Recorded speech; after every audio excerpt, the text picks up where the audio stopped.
कभी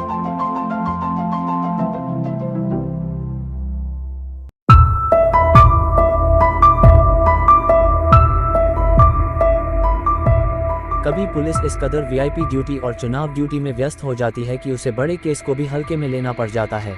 ऐसा कई बार होता है। किडनैपिंग की ये रियल कहानी भी उसी तरह पुलिस की लापरवाही कहें या फिर एक्स्ट्रा ड्यूटी की जिम्मेदारी से जुड़ी है, जो किसी सस्पेंस थ्रिलर से कम नहीं है।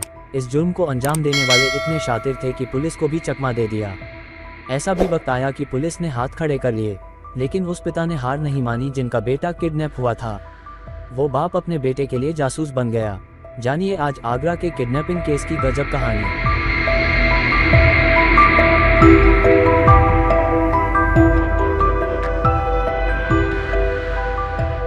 यूपी का आगरा शहर। यहाँ के इरादतंग में हजूपुरा इलाके में एक किराने की दुकान है। इस दुकान को गब्बर सिंह चलाते हैं। जैसा नाम वैसा काम भी।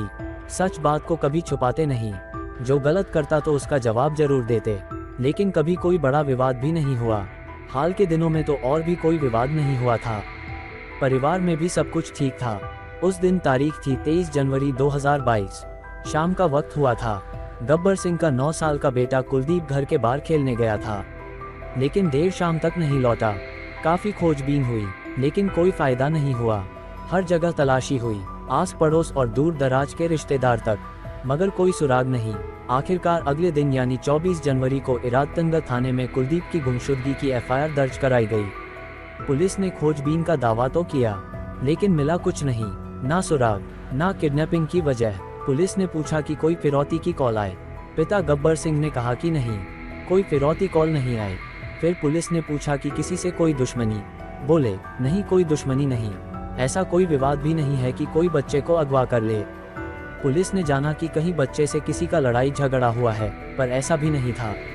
इस तरह एक एक दिन करके वक्त निकलता गया, पर कुलदीप नहीं मिला, ना ही कोई फिरौती की कोई कॉल आए। ऐसे में सवाल ये था कि कुलदीप को किडनैप किसने किया होगा। कोई दुश्मनी भी नहीं थी तो ऐसे में पुलिस ने तो यही मान लिया कि किसी बात से नाराज होकर कुलदीप खुद ही कहीं चला गया होगा, क्योंकि अपहरण होता तो फिरौती के लिए कॉल जरूर आती। इस तरह एक एक करके कई दिन बीत गए। पुलिस शांत हो गई, पर वो पिता कहाँ चुप रहने वाला था। उनकी बेचैनी तो दिनों दिन बढ़ती गई। रात की नींद भी उड़ गई। जाहिर है एक पिता के लिए उसके बच्चे से ज़्यादा जरूरी क्या हो सकता है। उसी दौरान 2022 वाले यूपी के चुनाव भी आ गए। पुलिस उसी में ज़्यादा व्यस्त हो गई। इधर गब्बर सिंह और इनके आसपास के लोग उनका पूरा साथ दे रहे थे। उस इलाके के लोगों ने नाराजगी जताते हुए चुनाव बहिष्कार का ही ऐलान कर दिया। पुलिस और दूसरे अफसरों ने काफ़ी समझाया, बच्चे की खोजबीन का भी वादा किया, पर नतीजा वही रहा, कुछ नहीं मिला।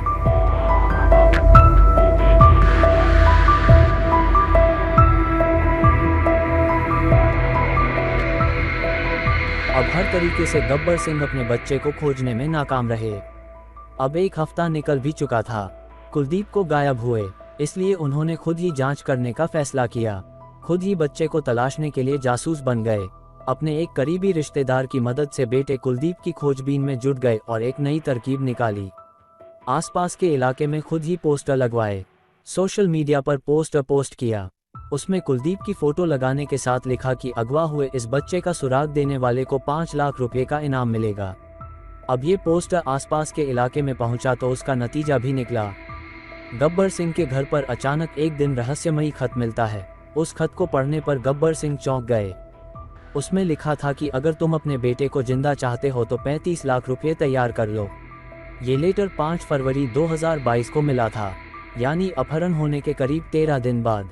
इस लेटर में एक खास जगह का जिक्र करते हुए लिखा था कि वहां पर शीशम का पेड़ है, उसी पेड़ पर पैसों से भरा बैग लटका देना। अब ये लेटर आने के बाद गब्बर सिंह ये बात तो समझ गए कि उनका मैसेज किडनैपर्स तक पहुंच गया है, लेकिन वो कौन है, बेटे के साथ क्या किया, अभी वो कहाँ है, ऐसा कुछ नहीं पता चला। लेकिन उस लेटर के बाद आसपास के लोग उनके साथ मिलकर और सरगर्मी से तलाश में जुट गए। उसी दौरान हुई बैठक में गब्बर सिंह ने कहा कि 35 लाख रुपए तो बड़ा मुश्किल है, और सबसे बड़ी बात यह है कि मेरा बेटा उन लोगों के पास ही है, ये कैसे मान लें। कोई फोटो या वीडियो मिले तो समझ लूँ, भरोसा भी करूँ, लेकिन वैसा कुछ नहीं है। इसके बाद 9 फरवरी को दूसरा लेटर मिला। उस लेटर में फिरौती की रकम 25 लाख कर दी गई थी। और साथ में सर्दियों में जिस टोपी को पहनकर कुलदीप निकला था वही टोपी भी फेंकी गई थी। लेकिन ये लेटर किसने और कब फेंका कुछ पता नहीं चला। मेन गेट पर तमाम पहरेदारी के बाद भी कुछ पता नहीं चला। ना ही उस इलाके में कोई नया संदिग्ध दिखाई दिया। इससे उम्मीदें तो कम हो रही थीं, लेकिन एक यकीन बढ़ रहा था कि किडनैपर जो कोई भी हो वो हम पर नज़र जरूर रख रहा है। तभी उसने फिरौती की रकम कम कर दी और बच्चे की टोपी भी सबूत के तौर पर दे दी।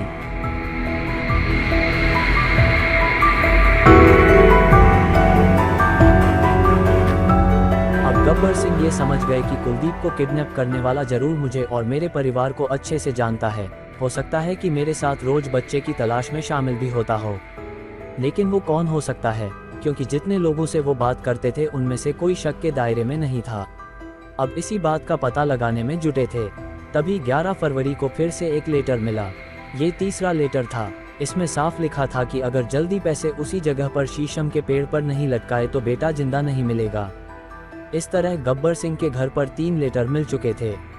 लेटर में फिरौती की रकम बदली गई, बच्चे की टोपी दी गई, पर एक खास और अलग बात थी। वो थी फिरौती की रकम देने की जगह। वो तीनों लेटर में एक ही जगह रखी गई। वो जगह थी कुछ किलोमीटर की दूरी पर स्थित एक गांव सरैधी का पेट्रोल पंप। उस पेट्रोल पंप से कुछ दूरी पर सुनसान जगह पर एक शीशम का पेड़ था। अब गब्बर सिंह ये पता लगाने लगे कि आखिर जगनेर के पास सरैधी गांव से हमारे गांव में रहने वाले किसी का कोई नाता है क्या, या फिर सरैधी के आसपास के गांव का ही कोई मेरे आसपास रहने वाला हो। इस पता लगाने के लिए वो सरैधी गांव पहुंचे। वहां जाकर पूछने लगे कि क्या कोई यहाँ का रहने वाला हजजूपुरा यानी मेरे गांव में रहता है क्या। काफ़ी खोजबीन के बाद एक नाम मिला। वो नाम था आशु उर्फ कालिया का एक रिलेटिव सरैधी गांव में रहता है। आशु वो शख्स है जो गब्बर सिंह के घर के ठीक पास में रहता था। अब गब्बर सिंह पता लगाते हुए आशु के उस रिश्तेदार के पास पहुंचे। पता लगा कि वो किराए पर गाड़ी चलाता है, इसलिए उससे गाड़ी बुकिंग के बहाने मुलाकात की। जब गाड़ी बुक कराने की बात कही तो उसने मना कर दिया, लेकिन उसके हाव भाव से लगा कि वो कुछ परेशान है उन्हें देखकर। इसके बाद गब्बर सिंह दूसरी किराए की गाड़ी लेकर ऑटो स्टैंड की तरफ जाने लगे। ये देखकर आशु का रिश्तेदार शांत हुआ, लेकिन गब्बर सिंह कुछ दूर जाने के बाद चुपचाप फिर से लौट आए। जहां आशु का रिश्तेदार खड़ा था उसी के पास वो भी अपना चेहरा छुपाकर तैनात हो गए। तब उन्होंने उसे फ़ोन पर बात करते हुए सुना। वो फ़ोन पर कह रहा था कि अभी कुछ लोग मेरे पास आए थे। वो लोग कुछ जानकारी पता कर रहे थे, लेकिन मैंने कोई बात नहीं की।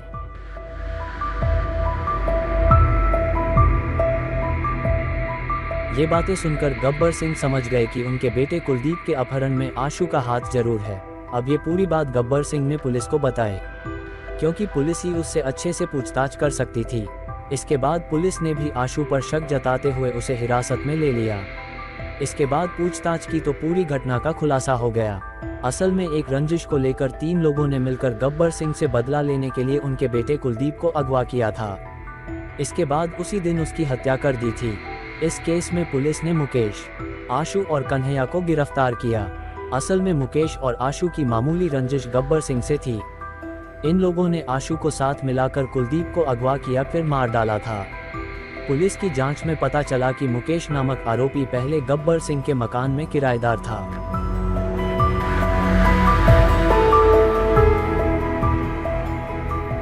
बात करीब 2 साल पहले की है। उस समय मुकेश की बहन की शादी तय हुई थी। कहा जाता है कि जहां शादी तय हुई थी वहां के लोगों को गब्बर सिंह ने कोई ऐसी बात बता दी थी जिससे वो रिश्ता टूट गया था। इसी बात से मुकेश नाराज था। कुछ समय बाद मुकेश की बहन ने शादी टूटने से आत्महत्या कर ली थी। इसी बात को लेकर मुकेश मन में ही गब्बर सिंह अपना दुश्मन मानने लगा था। वो उसे बड़ा सबक सिखाना चाहता था, लेकिन समय का इंतजार करता रहा। मकान छोड़कर दूसरे मकान में शिफ्ट हो गया, लेकिन कभी इस बात की भनक नहीं लगने दी थी कि वो गब्बर सिंह को दुश्मन मानता है। वहीं दूसरा आरोपी कन्हैया की भी गब्बर सिंह से दुश्मनी थी। कुछ साल पहले गांव में चोरी करते हुए वो पकड़ा गया था। उसके पकड़े जाने पर गब्बर सिंह ने लोगों से कन्हैया की जूतों से पिटाई कराई थी। तब से वो दुश्मन मानता था, पर अकेला कुछ नहीं कर पाता था। लेकिन बातों ही बातों में जब उसकी बात मुकेश से हुई तो दोनों ने मिलकर गब्बर सिंह से बदला लेने की ठान लिया। फिर इन लोगों ने आशु को भी अपने साथ मिला लिया, जिसका गब्बर सिंह से कोई लेना देना नहीं था। लेकिन तीनों आरोपी गब्बर सिंह के पड़ोसी थी। कुलदीप के गायब होने पर तीनों खोजबीन भी करते थे। मुकेश और आशु तो खास तौर पर अक्सर साथ ही रहते थे, इसीलिए इन्हें हर बात की जानकारी मिल जाती थी। लेकिन लेटर कैसे घर में पहुंचाया गया, तो पता चला कि गब्बर सिंह के घर के पास में ही कन्हैया का मकान है। कन्हैया का घर और गब्बर सिंह की दुकान दोनों एक दूसरे से सटे हुए थे, जबकि आशु का घर कन्हैया के घर के सामने ही था। मुकेश इसी कन्हैया के घर में रहता था, इसीलिए दोनों आपस में बात कर लेते थे। इसके साथ ही कन्हैया की घर की दीवार की रोशनदान गब्बर सिंह के घर के खुले एरिया से जुड़ी हुई थी, इसलिए रात के वक्त चुपके से कन्हैया के घर की रोशनदान से ये लेटर फेंक देते थे। इसलिए पुलिस और गब्बर सिंह के परिवार के लोग घर के बाहर चौकीदारी करते रह जाते थे और लेटर आसानी से फेंक दिया जाता था। इस तरह संदिग्ध भी नहीं मिलता था। इन तीनों आरोपियों ने यह भी बताया कि जब गांव में गब्बर सिंह ने पहला लेटर मिलने के बाद कहा था कि कैसे मान लें कि फिरौती असली किडनैपर मांग रहे हैं, इसीलिए हत्या के बाद जहां कुलदीप के शव को गाड़ा था वहां की मिट्टी खोदकर उसकी टोपी निकाल लाए थे। तीनों आरोपियों ने बताया कि 23 जनवरी को कुलदीप को अगवा करने के बाद गांव से दूर जंगल इलाके में ले गए थे, वहां पर गला घोंटकर उसकी हत्या कर दी थी। इसके बाद गड्ढा खोदकर उसी में शव को दफना दिया था, जिसे बाद में पुलिस ने उनकी निशानदेही से लाश को बरामद भी कर लिया था। भले ही आखिर में पुलिस ने इस केस को सुलझाने का दावा किया, लेकिन एक पिता के लिए उसका बेटा हमेशा के लिए मौत के आगोश में समा चुका था।